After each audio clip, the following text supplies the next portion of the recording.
Welcome back to the broadcast.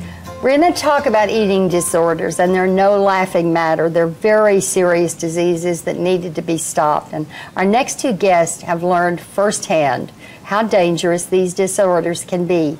They have a mission, and it's a good one. It is to help others overcome eating disorders. So welcome Leslie and Rick McCall of the Elisa Project. Elisa, tell me about your daughter. Well, she was a vibrant youngster and always interested in everyone and very kind. And as she moved through middle school, she was a cheerleader, and later in high school as a cheerleader. And late in middle school, she developed the idea that if she binged or if she vomited and threw up after she had binged, and that'd be a way that she could eat all she wanted to, but she wouldn't gain any weight. And she just thought that was a pretty clever idea, never knowing that, and none of us knew that she was doing it, nor did any of us know that that could become an addictive behavior and cause all sorts of internal problems. And she didn't have a weight problem, did she? No, it was more of a I can go out and eat more and not have a weight problem than it was trying to lose weight. And being a cheerleader, you've got to keep that shape, that body. Right. So all of the external influences on her kind of got her involved in this spiraling down where the eating disorder began to overtake her whole life. Exactly. And in the end, she took her own life. That's correct. What year was that? In 1996. She left a diary. She did, and it was a diary about a year of making and telling about what it's like to have an eating disorder, which I had never heard of before. I don't think I don't think anything existed like that. And after she passed away, her sister found it hidden in her dorm room, and turns out that she'd written the diary to me to say, "I want you to know that this isn't you or my mother's or Leslie's fault. This is, you know, this is something that has gripped me, and I've tried to fight it. And here's all the times I've been up and I've been down, and I just can't go on any longer."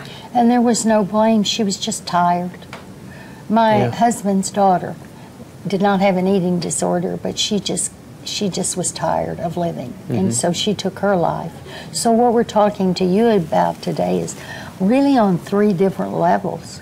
We're talking eating disorder, we're talking suicide, we're talking how do we help the people that we love the most that we don't even know the problem exists. Right. Have you come up with any answers? Well, the first answer we came up with was to recognize that eating disorders was a very, very private disease, and that it just didn't make any sense to me for people to be dying from it and not have any resource. So we decided to go public with her diary.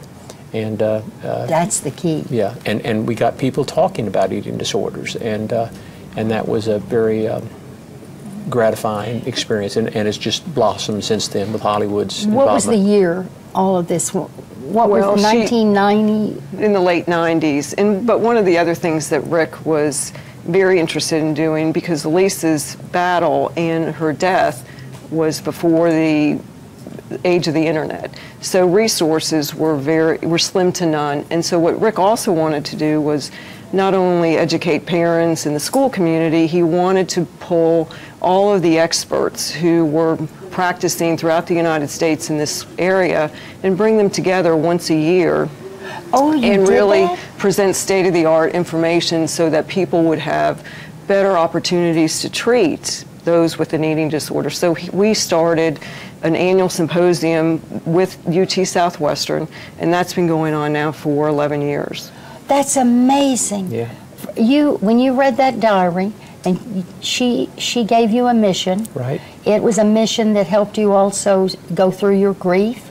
Yes, very much I so. mean, because it gave you purpose. Right. She asked us to spread the word about eating disorders. So I think there was a pretty clear message that she wanted to be made public. There's more that we want to talk about. Will you stay with us? Sure. We'll be back just a little while.